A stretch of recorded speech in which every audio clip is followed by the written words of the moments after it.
I'll sing it from my house anymore. It's like, hey. Oh, that's different. Yeah. Like,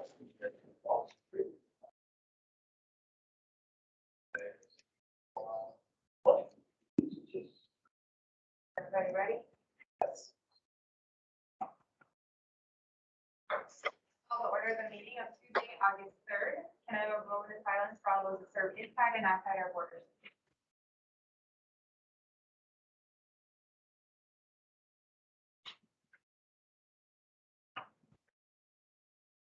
All right, will you please stand and join me for the pledge of allegiance?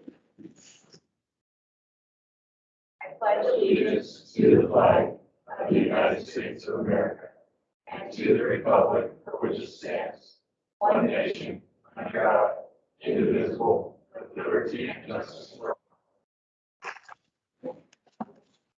Can we have roll call please for that? There's Trustee Council. Here. Carlson. Here. Bradley. Here. Troy Plum. Here. Lewis. Here. Jeremiah Overman. Mayor Temple. Here. All right. And have a motion to approve the agenda. Make a motion. Sorry. Have a motion and a second. All in favor? Aye. Opposed? All right, agenda approved. Audience participation. Do you want to speak again, sir? I'll find. Okay. All right. No audience participation unless I'm. Okay. All right. Thank you both for being here tonight. Next is the consent agenda, which includes the minutes of the July 20th meeting. Have a motion and a second. All in favor? Aye. Opposed? All right. Perfect. And then moving on to action items, community complex master plan. Mr. Rankin. Thank you, Mr. Mayor. Your packet tonight is a conceptual map based upon our last conversation, study session with the TD group, Mr. Curtis, remote engineer. Plan is actually behind me. I had the net test is pulled up today. Same plan, just shows the different areas that we talked about in the study session. What will come next upon your final approval of this basic layout is the full color scheme that you want for Harvest Daze. And I also put in the packet, basically a final plan, an idea of what that'll end up looking like, not full totality, but looking at this, the main objective tonight, is there any changes from the board as far as where the two soccer football fields will be, the horseshoe pits and mud volleyball, tennis court, basketball court, there's the walkway that cuts the property in half, just so part of the concept. So The only thing that's missing is we had everything pulled down. 50 feet, okay, over here on the Mr. Silball side. Well, that, and I thought we had talked about the walking path. Yeah. The walking path, so the walking path isn't part of it yet. Yeah, I mentioned that. So around all the facilities, just be a pathway, like we talked about. This doesn't show up this path yet. Yeah. I mean, even if it was just around the multi-use fields, just something, sure, I think that would be a huge hit. Absolutely. Nice.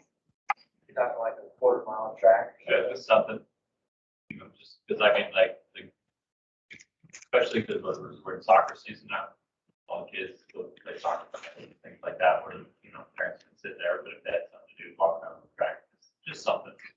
That's how GUIL really is. The gravel track around on the wall. Yeah. Right. Exercise. A lot of facilities have that. That's one detail note. I'll pass on to the TV group trail system that goes around the complex. 50 foot by the open, not open space, but the open fields.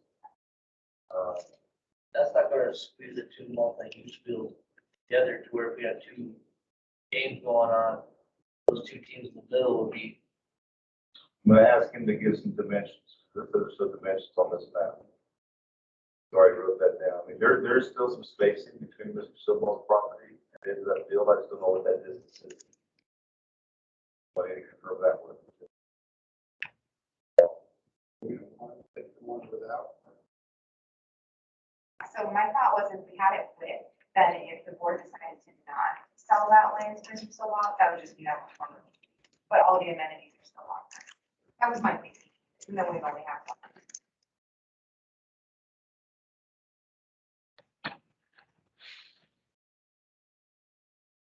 That gym on that centerpiece in the corner, I like that idea. But it gets to that point, and if it doesn't use well right away, then it's not impacting the rest of the development, which is a good idea. The only thing I don't want to talk about it would be for the new debt, you know. Okay. I know you have the overlay shows the playground going where the current sheds are. There's no call out for the new. Okay. So that's a, end of the day, it's gonna cost money. So, taxpayer funds.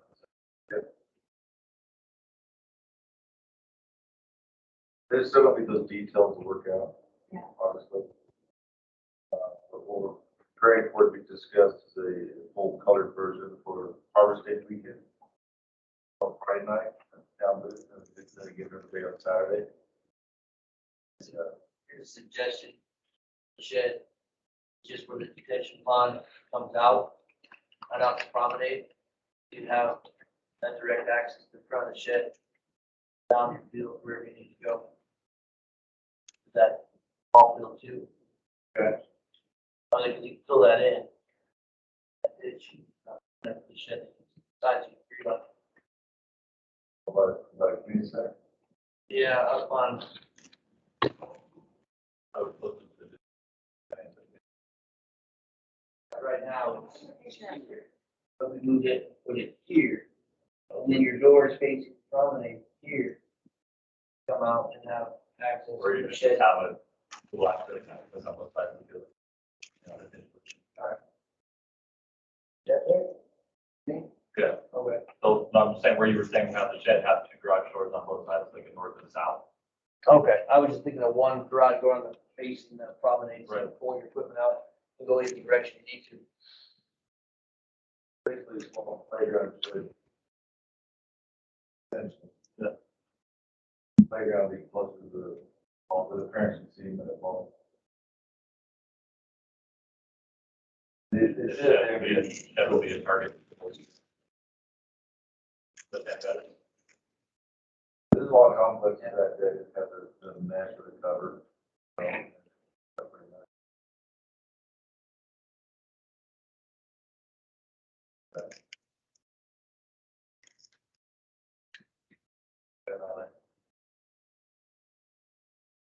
Do you want to approve it with those changes, or you want to bring it back?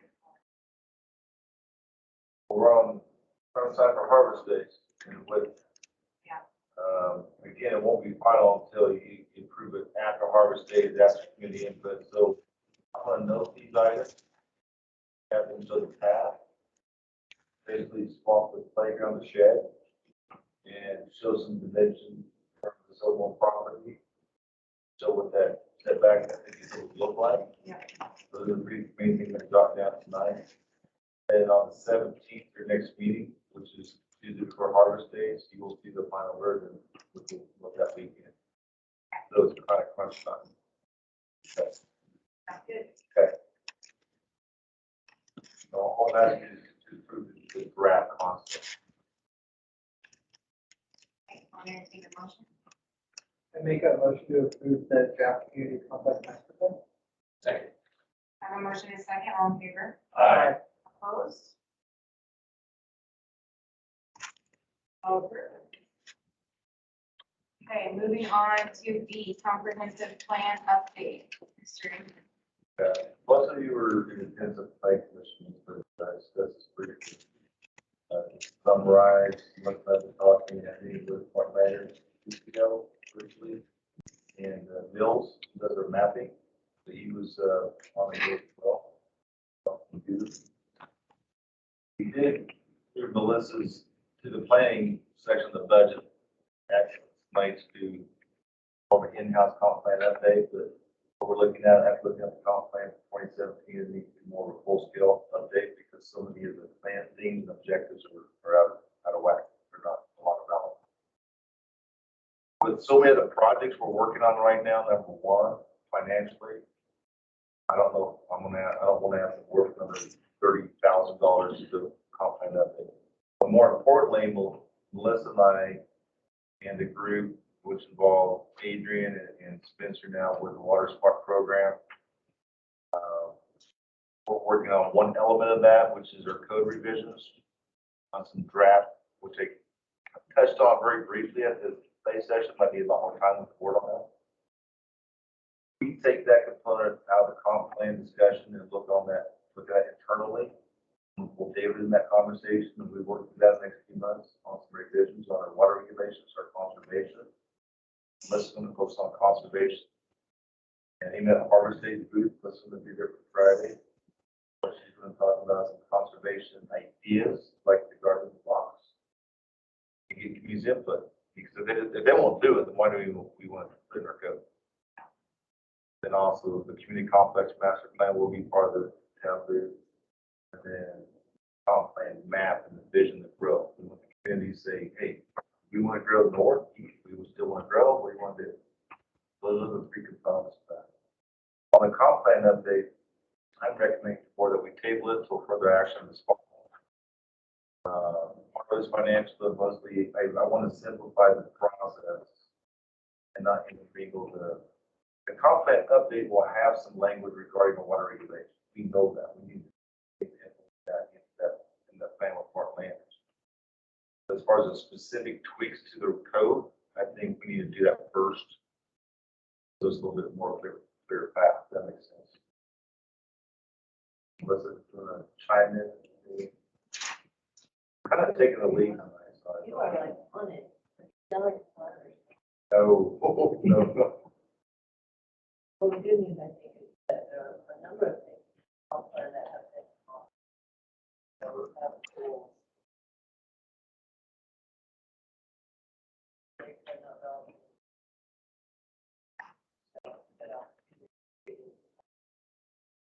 Comp plan, for example, the raw water master plan, we completed that. Storm drainage plan, we completed that. Those plans need to actually create an action plan, so we actually implement some of those infrastructure improvements. I mean, this last week is a prime example. I didn't drive down Division after the rain because it was well flooded. Adding inlets to Division that needed. Those are budgetary items we need to talk about. Now, storm drainage is not going to go to money in because we don't have any growth. Where it comes from. Those are a whole other dialogue conversation. Like Melissa said, some things haven't been accomplished. We have achieved goals, but we need to revisit those. That's a new goal, these current ones. So, Which is on par with the course, right? It is. Just to update this every 7 years. yeah, when I started, we did the 2010 update, which is the full scale, which is a big, it's a $100,000 grant from DOLA. It was a 10-year. And what the state recommends is a 10-year update. Honestly, with growing community, you have to do it every 5 years. So I think we'll talk about it again probably during budget in October, honestly. That was good work. Yeah. I'm excited.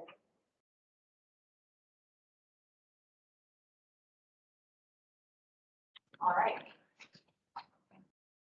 Moving on, the Dinus annexation and zoning. Mr. Rankin. I defer. Ms. Kendrick. Right. I talked to them. Do it so well. Right, well, this is, as you guys know, I just looked at master plan. It's the portion of the plan that is not actually in platinum. So that's what's before you this evening is the annexation and zoning of that parcel. And as you read in the staff report, this is a little bit unusual because you own the property and annexing it down. So it's much simpler process than you would expect. We're following the state statute in that regard. It doesn't require a public hearing this evening, and the planning commission did take action on it. And the planning commission did take action on the zoning. And as we discussed at that time, the existing recreation community center is publicly zoned. That's the recommendation.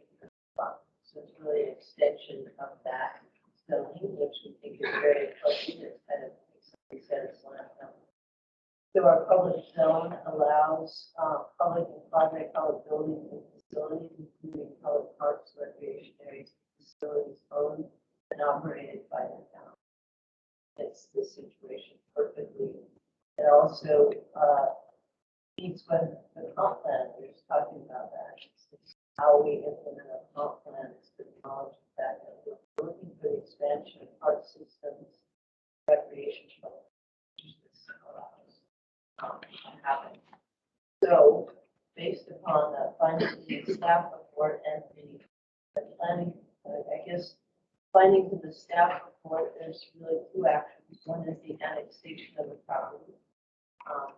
And then the second action is zoning. And you have an ordinance for you that does both of those. I don't have an ordinance. You have an ordinance. I was gonna ask. Okay. You have an ordinance. The resolution and ordinance of which is. I think it was all in one. Yeah, it was for the zoning and the annexation. So you have that. You have a one. Well, I'm.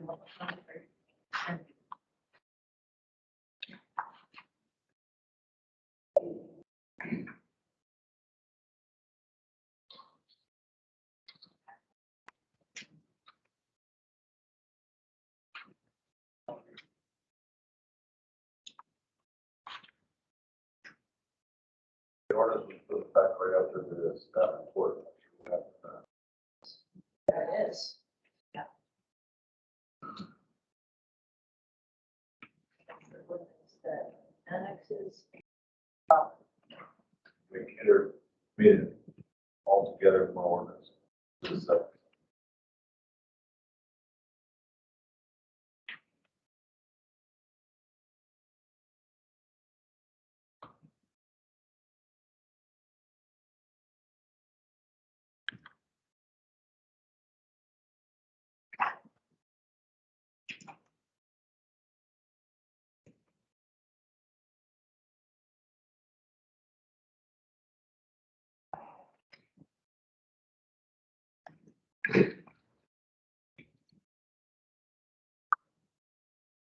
So it's ordinance 800 series 2021. correct.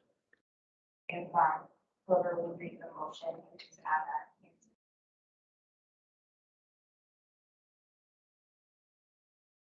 Whoever went up with the ordinance last. Be good for them. Good ordinance.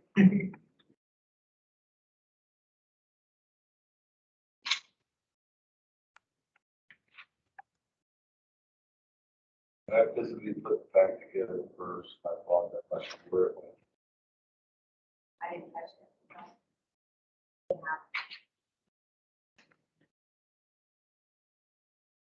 Oh, yeah.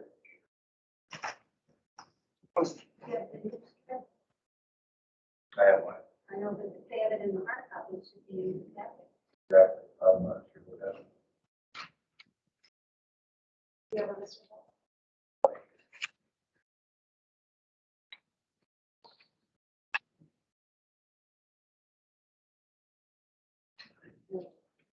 It's 800 series.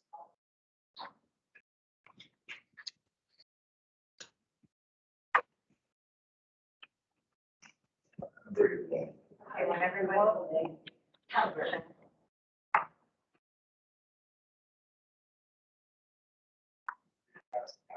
I will let that. Let Spencer make the I motion. make a motion to approve ordinance number 800 series 2021. An ordinance of the Board of Trustees of the Town of Platteville annexing the town annexing to the town certain real property located in unincorporated Bell County, compromising 5.14 acres located in zoning such property as. Okay. I have a motion and second, all in favor? Aye. Opposed? All right. Thank you.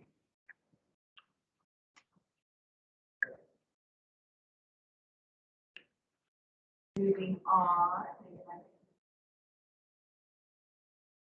To Wells County, HMP resolution adoption. Mr. Regan. In my memo to the board, I summarized hazard, multi-jurisdictional hazardous mitigation plan. It's supposed to be adopted this last spring. There have been various delays. The Office of Emergency Management, the contractor that they hired, nothing to do with us. This is a 5-year update. Key components of this plan is Will County and all the communities within Will County, over 30 communities. Identify needs assessment. I focus on tornadoes, flooding, high winds, storms such as blizzards. Some other communities, every community pretty much implements those in Will County. Some other communities look at some other concerns, but those are the ones I identified. Working with Ward Rudisill, also Emergency Management. Some communities do a full-scale community involvement engagement. When I came here, that was never done. Years ago, I asked the board if they want to do that, and nobody really had a lot of interest because it's kind of boring. To be honest with you, housing itself is very serious. They relied on me and my staff and Office of Emergency Management. Back at UC several years ago, Adrian, as mayor, sent a letter of intent to participate, which you're required to by FEMA. Essentially, the bottom line is we don't participate, we don't qualify for FEMA emergency funds at the time it comes to that point. Plus, it's a statutory requirement. I left the full plan in my office. It's really a 5-inch binder that incorporates every community in Will County. So I took out that, what you have in your packet, calls Platteville. First section of the plan, which is an overview, along with the mitigation action guides and the municipal annexes of this house line. This is a FEMA document, so these are the terminology that we use, all the guidelines, and the couple different appendixes regarding earthquake, hazard risk, flood hazard, wildfire. Those are the 3 big ones. I think tornadoes should be in there. In the process of FEMA local adoption. Last worked on this, we adopted in 2016, so we're due again in 2021. It's a very long, multi-year process, so you really don't wait 5 years, wait about 2 years and start the process all over again. It takes forever to get that many jurisdictions on the same page. That's my proposal to start on this one. It's pretty straightforward. If there's any different ideas you have in the future for me or tonight on specific hazard mitigations, again, I focus on severe windstorms, including tornadoes, flooding, blizzards, high wind. We're talking about natural disaster. Emergency management process, and we'll, in the fire district, we work on man-made disasters such as drill derailment, drill derailment, semi-overload with hazmat material, stuff like that. So this is for a natural disaster response plan.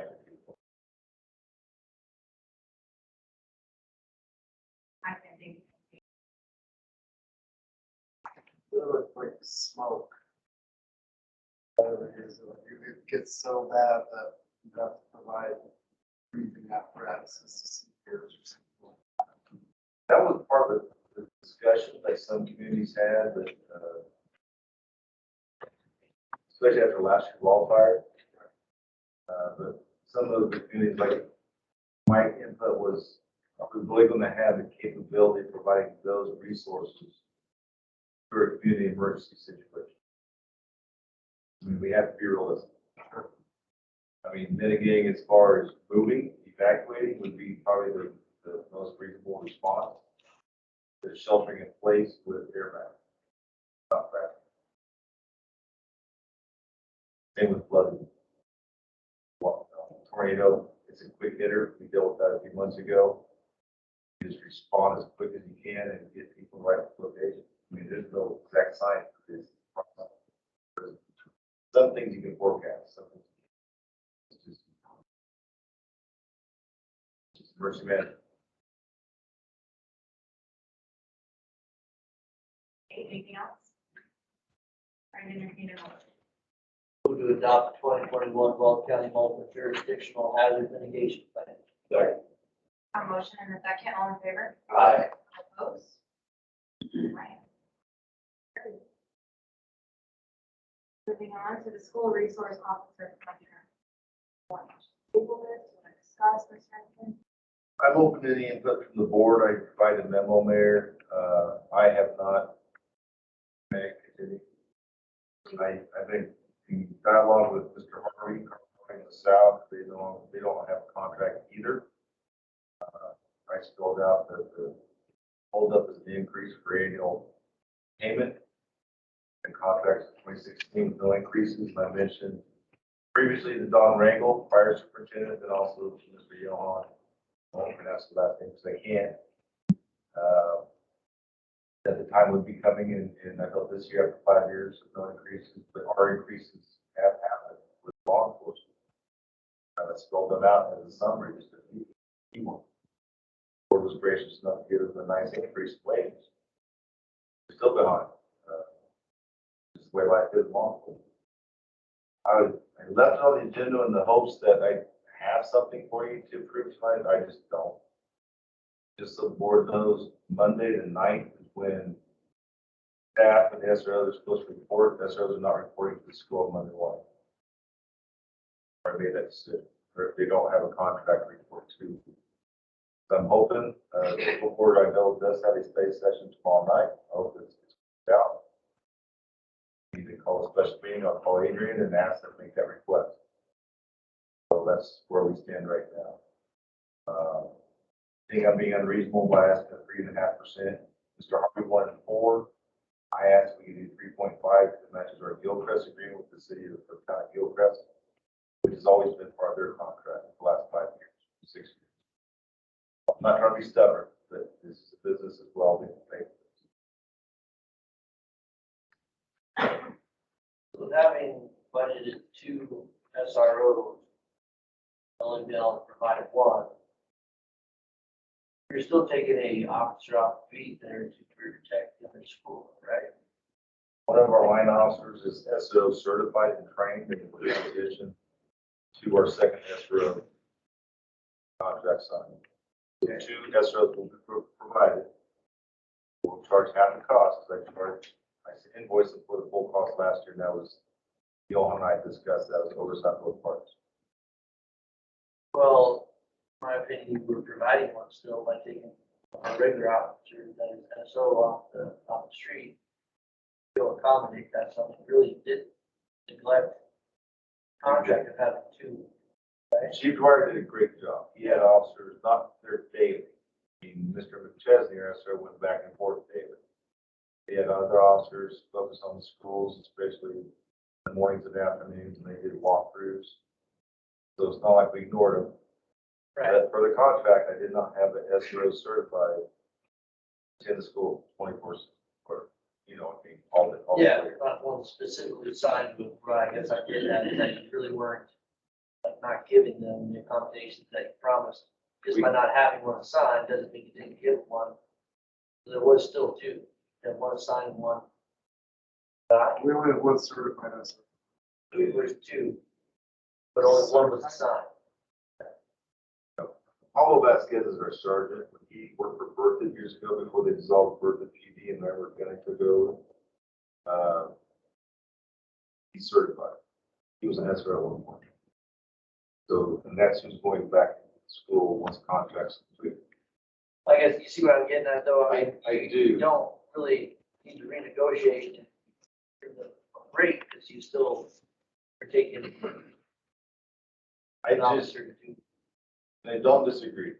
Working with Carl, we did not track the hours spent or the who was spent filling those roles as that second SRO. Okay. I just didn't track it. You know, because officerships rotate. One day it was Officer Bonner, the next day it was Officer Lauder. I mean, honestly, we just didn't track it throughout the course of the year. We were hoping we'd have an SRO hired, and it is not impossible, but next to impossible right now. The time we live in, to hire an SRO at 50,000 or 45,000 a year. law schools are kind of districts furnishing to fund escrows, which most schools already have. We'll say this school board has not linked high on that topic. They will just need to work out this contract. So the new contract, you only budgeting one, the contract one designated. And then the other one that would be just filling in as an SRO, the other school not assigned to that job position will be pulled out for other emergencies, right? You see like a present there. There'd be a presence. Yeah, Right. not in the hospital. They would focus on the schools that are priority. That's for the contract. Focus on the schools that are priority. They understand that if the SRO Gilchrist needs to leave to deal with a emergent matter for our contract, he can do that. We've done that. It's same in Platteville. But just to leave for hours at a time and do something else that's not important, no, it's not part of the contract. We want to provide the officer for safety for the students. And we go above and beyond. I mean, Matt Chesney, he's in his final year, not contract, he committed 5 years for us. Obviously, you know, he was SRO of the year last year.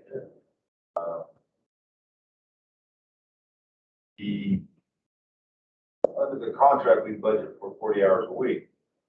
Man has never worked 40-hour weeks in 4 years he's been here. He goes to all school functions, ball games, beforehand, weekend activities. And his time sheet's always 5 to 10 hours of overtime, and I approve it. Because I'm not going to say, don't go to prom, don't go to the high school football game, or don't come in late 2 hours after school starts. That's not how we think. So you can really dive into the weeds on this discussion. I really don't want to a whole lot right now, until I get a response back from the school district. They count with the 1.75 and the Adrian and I talked, and we agree. 3.9% is not ridiculous. It's 2387 a contract.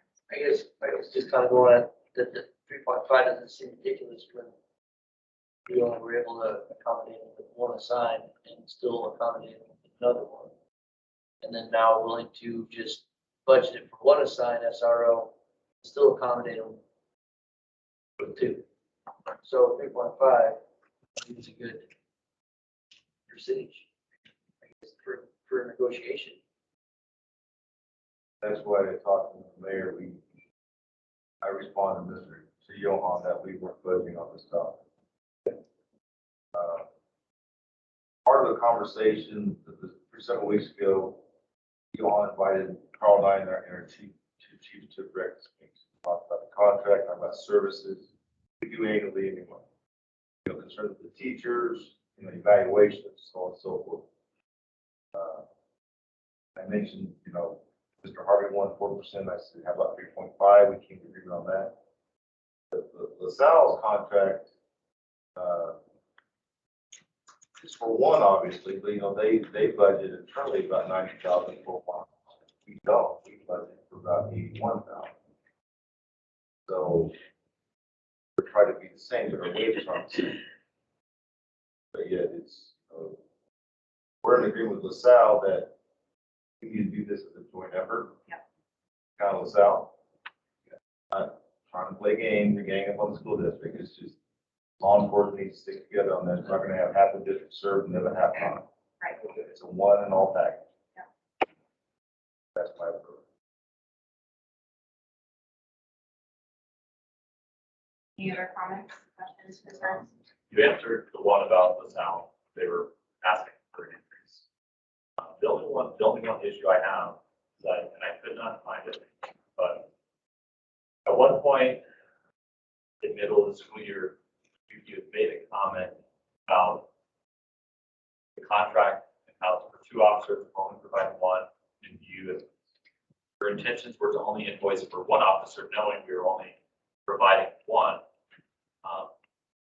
Some of the information I got from the last board meeting was they were billed for 2 officers. So I'm a bit confused how that happened. And then in the report it says it was yours and Johan's oversight. My oversight. But I'm just really confused because at one point it was brought up. So it wasn't, in my opinion, it's not an oversight.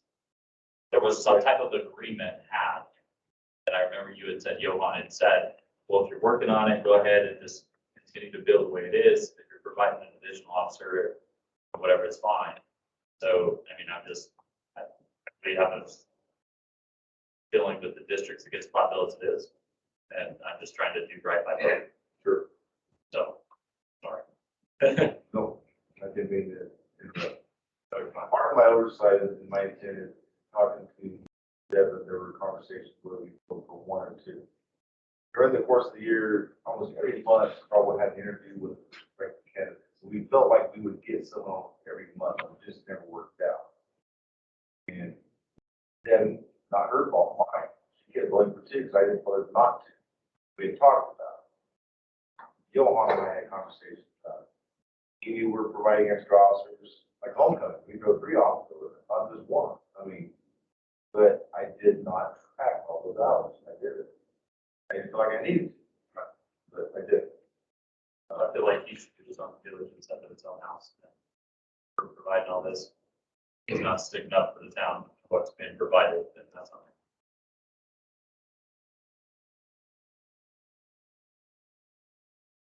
My only question is, are you taking that stance first? That is correct. I don't disagree with your stance, but I don't think it's what fix children's lives. No, we're not. Today, tonight, Carl had a meeting at 1 o'clock this afternoon in this room with his officers, and they had National Night Out tonight. Part of what Chief and I talked about before his meeting, and then he mentioned to his officers that we will be fully visible during the school hours, outside the building. The kids go to school, which is, I'm a certified SRO too from the 90s. I know your high incident times are beginning of school, end of school, lunchtime. So we will have officer presence fully flooded around the school during those times like we always have. Walking the halls, teaching classes, helping with disciplinary issues. No. Not part of contract. I'm not going to go to schools.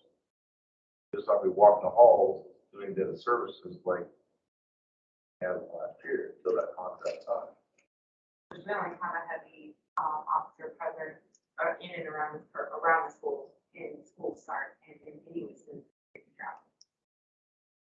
Not really different. This is a very hard one. Kids brings their guns to school. I don't disagree with that, but Right, it's gonna, no one here is gonna want to sleep at night if that happens. No, and we stop. no, and I hope the school boards I have don't the want same. to put myself on the line. No, and I hope the school boards have the same conversation. I don't think I'm being unreasonable. This is not about the money issue completely. But I think if you explain the whole situation, I don't think we're being unreasonable at all. I totally agree with you. But when it comes to the day, and we had that conversation today, Carl and I, and he had with the officer. Matt is extremely concerned. He's gonna be around schools. And he'll probably go in it. So you can't just serve like we don't have a contract. We don't have one now. I know darn good well, he's not gonna go to the kids. We're gonna be at Valley High School the day they start class next Thursday. I know that. Just the detailed service capacity will not be built. And again, I know the school boards have the same conversation. I guess the thing too is unless there's an emergency meeting that on their end, there's no contract that's going to be approved even before, No, not until, not until 2 weeks out. I have 24 hours in those emergency meetings, so if they call me tomorrow morning or tomorrow night, we can have one Thursday night or Friday. They'd have to do the same. yeah, their next meeting is August 18th. So.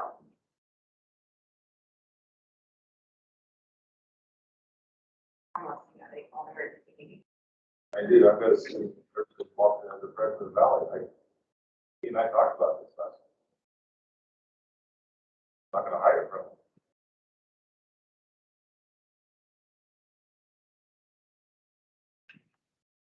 They knew that they were not gonna have another meeting before their school starts. They either expected us to provide an officer with no contract, which I'm sure a lawyer wouldn't approve of. And they also knew one of the two, we would provide him for free without a contract, or we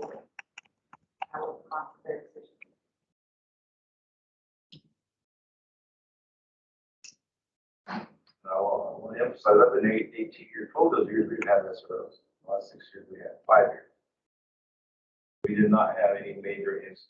I'm not gonna say something's gonna happen. I don't wanna go down that road, but I'm saying we need a reasonable call. I'm waiting on a response. When I emailed Johan, I said, counter off, do something.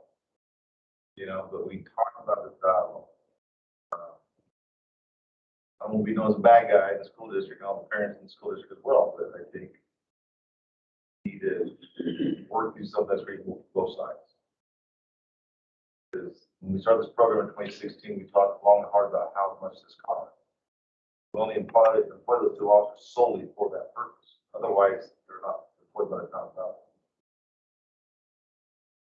Now, Carl's wondering because he has a prospective SRO that we even interviewed. And let him go, we don't have a contract. I don't see that happening. I don't. So Carl Harvey's in the same situation. They're stuck on us 3.5. So it's a package deal in front of them.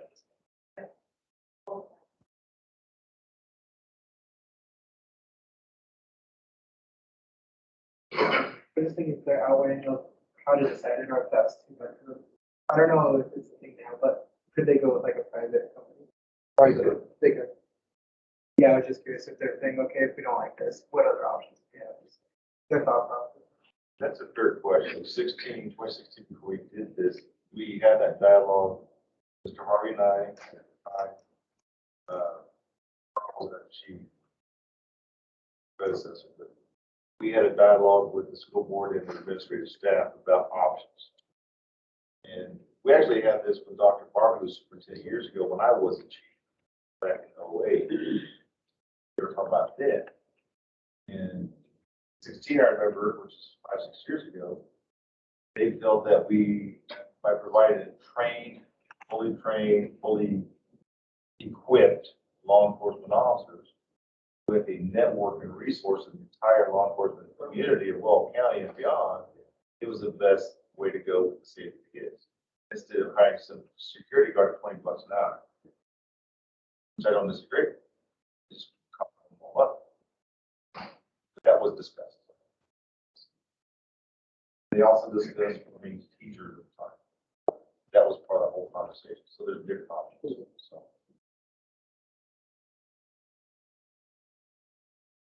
Any other question or comment?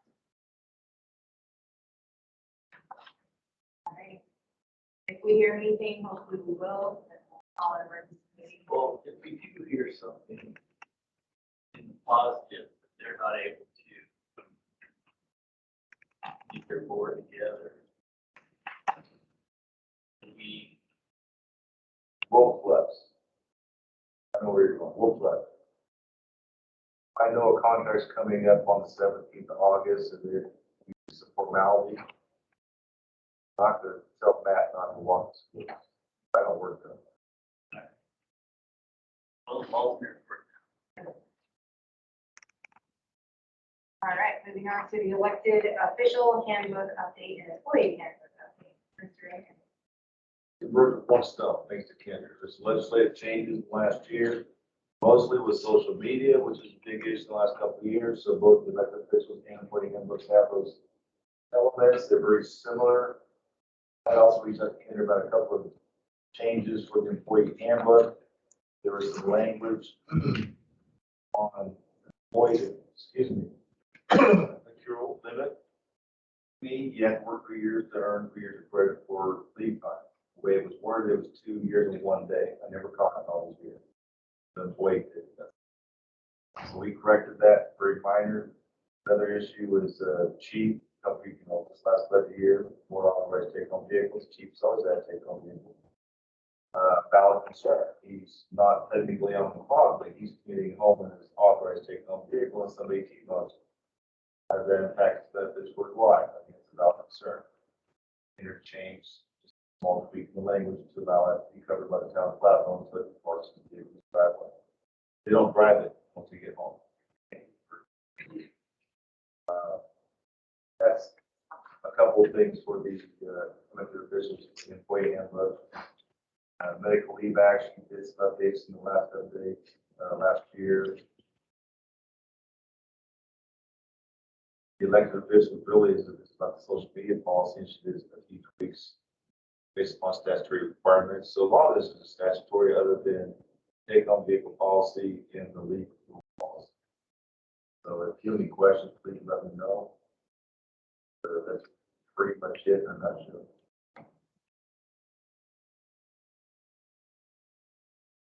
Questions, comments, or concerns? Move to approve resolution 13, a resolution. Board of Trustees of Town of Platteville, amended version of Town of Platteville handbooks, like commissions. We have a motion and a second. All in favor? Aye. Opposed? Okay. And next is a liquor license renewal for the everyday store. So at the time, I'm going to recess it at 7:52, for the trustees. And we're going to open the public hearing, 7:50, for the Platteville Liquor Licensing Authority. Mr. Rankin. Since I did not brief the net on this, in years past, when we had one of these liquor licenses, I just say, hey, town clerk, tell us $4 going on. I didn't tell them to do that. I'm not gonna do that. This is a simple renewal. It's an annual requirement for our liquor establishments for the everyday store there at town. No concerns or violations that we're aware of in the last year. State liquor has not notified us of any concerns or violations. So it's a standard process. Has submitted the application and able to be completed satisfaction or requirement. So figure out cooler than that store. Pretty straightforward. Any questions for the liquor licensing authority? Any questions from the public? All right, seeing no questions, I'm going to close the Platteville Liquor Licensing Authority at 7:53 and reconvene for a trustees meeting. I will ask for a motion. I make a motion to approve the liquor license renewal of the everyday store. Have a motion and a second. All in favor? Aye. Opposed? All right. Now we're just going to go to reports, starting with Mr. Rankin. If you have any questions on candidate report, let me know. If it's not anything pressing, I have to have it come. Based on number of items in my report, update on one of them, I mentioned the Division Boulevard Sour project and that easement for that quick claim easement for 306 Division.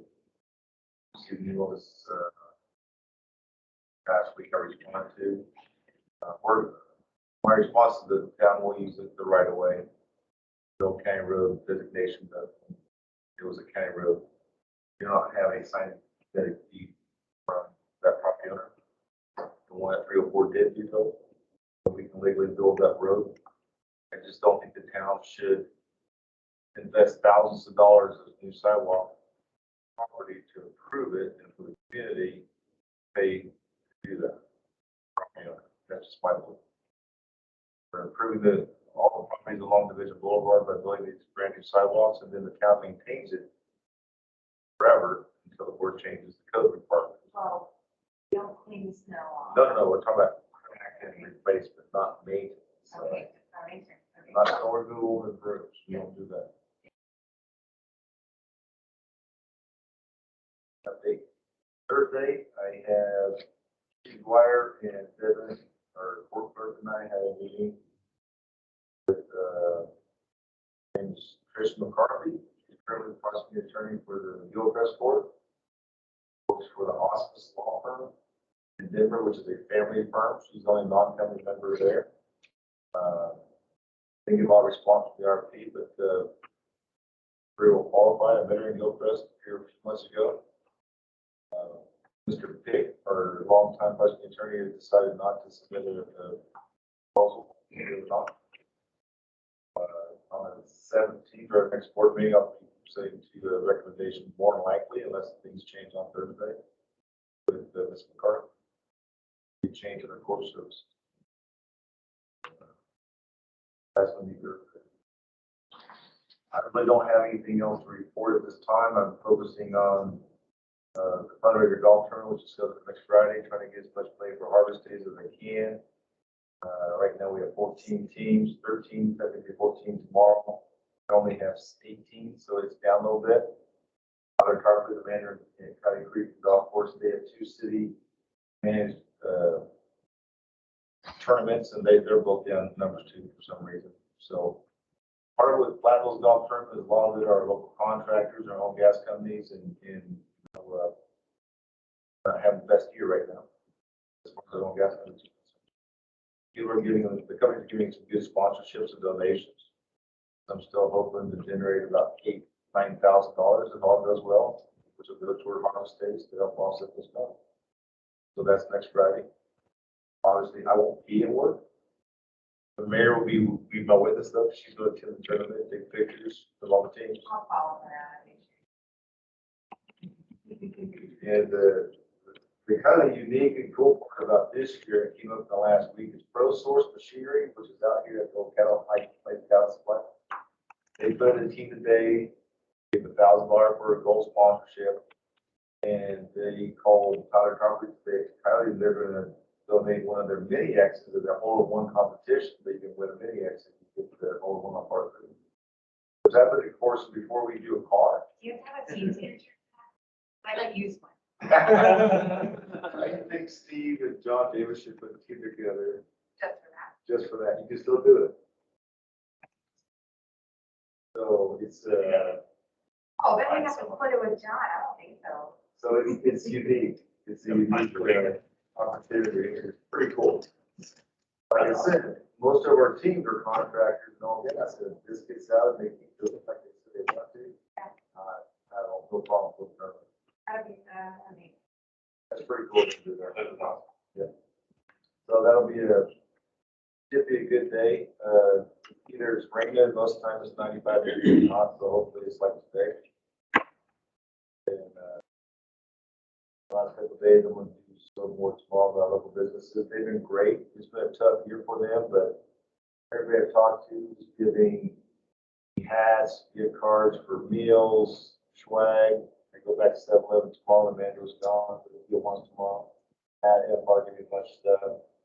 Double tree, crack big, Tim doing the breakfast donation. He's making me 65 burritos at no cost for making donated for a breakfast farm. So we got great support for the tournament level. So I'm happy with that.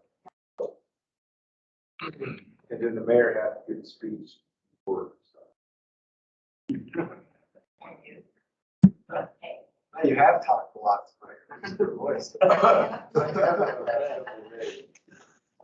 Because my son was in the championship, he was flat out Sunday, and he got walked off and lost. I lost part of my voice. So, I was excited. luckily, he knows most of the flat out kids in France, so there's no animosity. That's all I have. okay, any other questions? Do you have a date when they're gonna start the sidewalk? I don't have a date set. We talked to David yesterday about it. The CDOT gave the final concurrence to approve everything. Right now, we're waiting on a notice to proceed for the contractor. So, I saw that movers and poles over there, Lincoln Park. yeah, we had to get those relocated because the one pole by the museum was in our way. They moved that one back, so it looks fine. There was another pole somewhere, I can't remember on that area where they moved it. That was the main one though. And it shut the power down to the museum for a few hours, but it wasn't open today. So once I have a confirmed date, I'd like to, if I have time, do a meeting and send out an invitation to all the residents that the property will be impacted, like we do with Reynolds. Just as a courtesy to answer any questions they may have. With Reynolds, it was Joe with Mount Constructors. This is a contractor I've never worked with, but it seems pretty nice guy. We've never used them as a town contractor since I've been here, but Northern Engineering worked with them, and they've done some really good work for the community, so I'm comfortable with that. And they have to pass all CDOT specs, which is not easy, so. As soon as I find out, I'll just let Adrian know, and she'll let everybody else know that one. One way next Anything else for Mr. Reagan? Okay. I just had a couple of things. Friday night of Harvest Daze, we're gonna do a ribbon cutting ceremony for Lakers Park. So, we do it great, and then we'll have that town food, so as many of you that can help or willing to help, that we come in also. And then, right now, we have a redistrict, Saturday. it'll be Friday. Friday night, it's at Lincoln Park, yep. Set up times or? So we, yeah, so we set up a time, like a time sheet, okay, I'll make one up and then I'll. get with you I'll be in guys. Ohio. What's that? I'll be in Ohio, I think.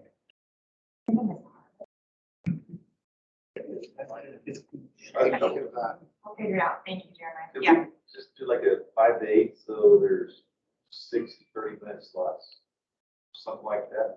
Yeah, that's fine.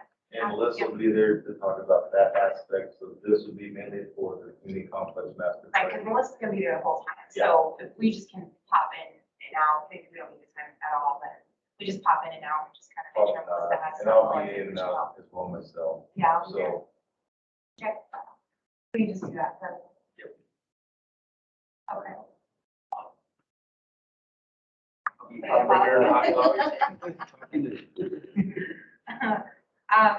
After census, we have redistricting going on right now through that independent commission. And they're going to, our congressional district is changing. They're proposing us to lump us in with Broomfield and Westminster and Northwood and Fort. And I'm extremely concerned about that personally, and it sounds like a lot of citizens are as well.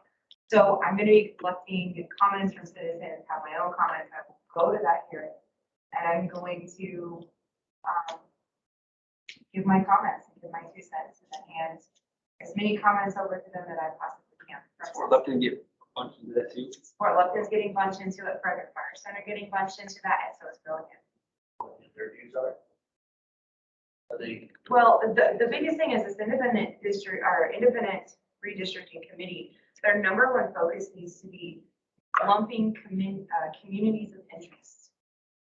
We don't have any of the same interests with any of those towns except for we or Lupton.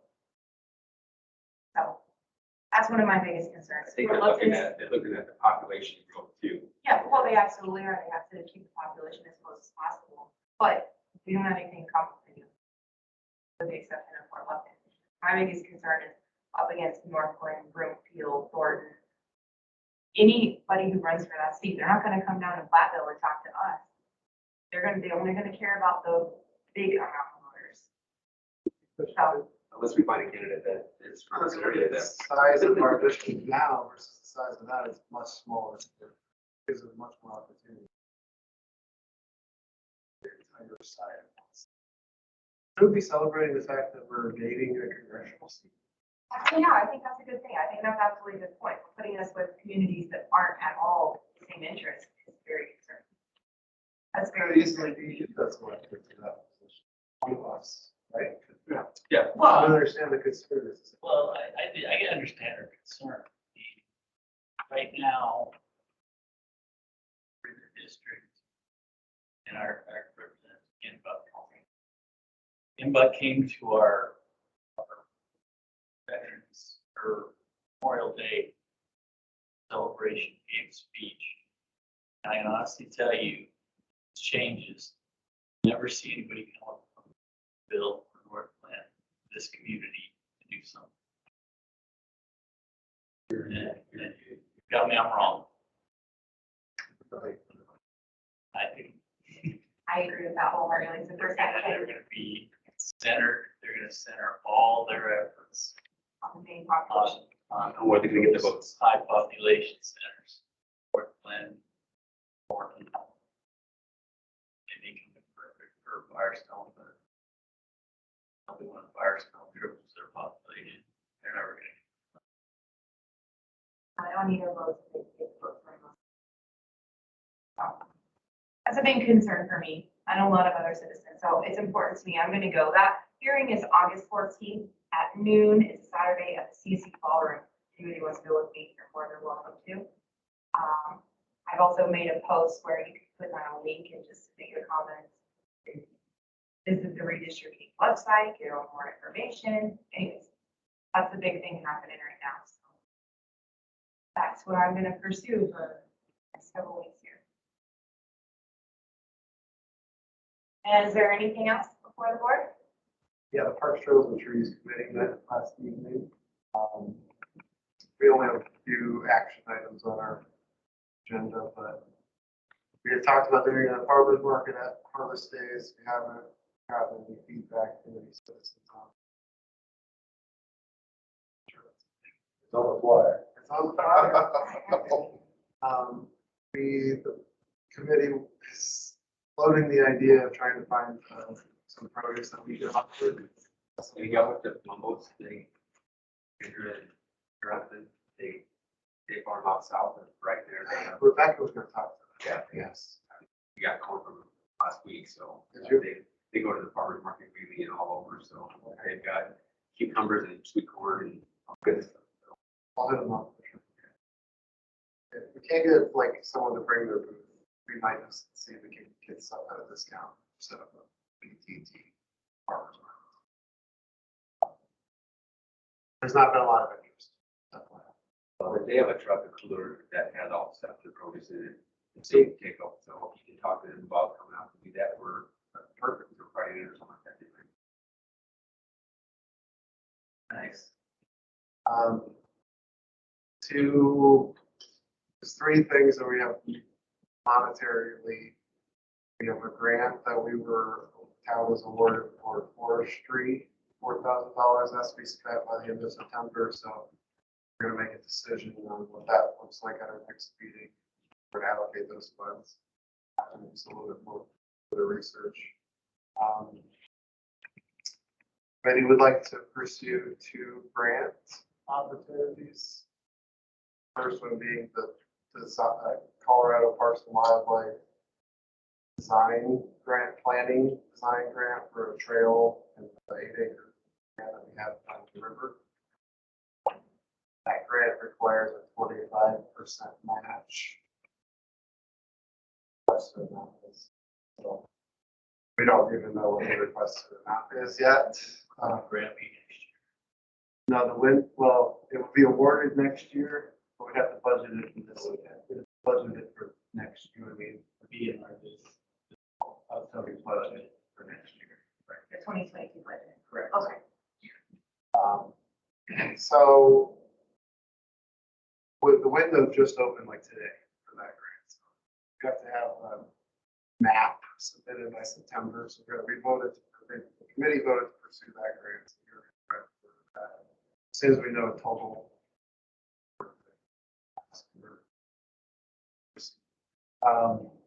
And then the second one, we voted, I told the committee we needed to talk to the board before we went hard on it. They would also like to pursue the splash pad in the restroom.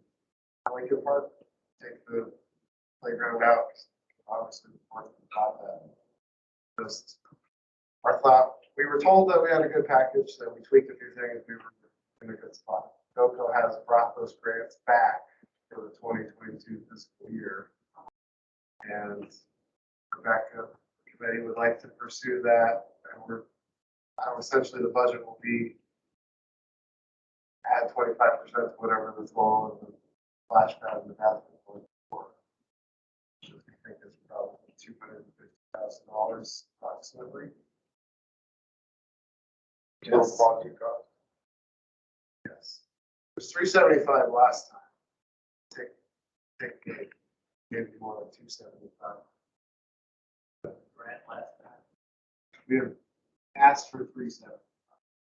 As grant of percent, our match. It would have been 80,000, but the board budgeted the full 375. Because we get reimbursed. So we would essentially be asking for $260,000 approximately. Estimated cost of how much concrete. That has happened. So I wanted to feel y'all out before we got all on it, wanted to get tonight at the time. You had pretty strong support last time. I agree. And just to, if you'd like, I guess, the email to the gentleman from TV group that's working on this one. He's an architectural landscape designer. I'm sure he knows about the trail as far as a budget. I can do that tomorrow. But he probably would help us with our full map. He can do probably everything. It just needs to show where the trail and the plan is. And everything he does involves the trail. So I'll send that to you tomorrow. Awesome, thank you. Sounds good? Thank you, guys. But do we have revenues from the 7-Eleven yet, or? I should find out Monday, because usually it's several months lag. And Dave Green and Deb and I are talking about, Dave Green will be here Thursday to do the financials. So in your next financial statements, it won't show anything. It's a lag behind. So the statements we get on Monday will be in your next financial, because it's going to be August. Nothing yet. Anything else for the board? All right, thank you guys for adjourned.